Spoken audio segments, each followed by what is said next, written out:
What have threats from the Iranians and Kate from Kinsale got in common? Well, if Iran goes through with its threat to close what's called the Strait of Hormuz, a narrow passageway in the Gulf, then Kate from Kinsale will find that it's going to cost her a lot more to fill up her car with petrol or diesel.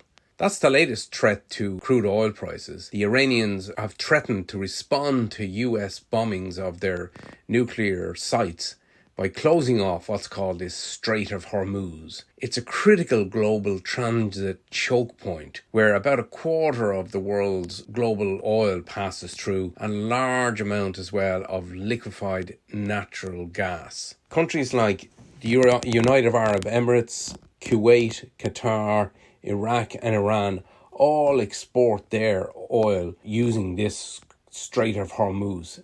Already the threat to close off this strait has sent oil prices up. At the weekend, the Iranian parliament endorsed a measure to close the Strait of Hormuz. The final decision on this now rests with the Iranian supreme leader, Ayatollah Khamenei. Any move to close off that Strait of Hormuz would upset global trade and would also send global oil prices higher, which could lead to a global downturn as well. So it's a big risk and a big fear. We've got to hope that this doesn't happen, but it's one of the main ways the Iranians have of getting back at the Americans.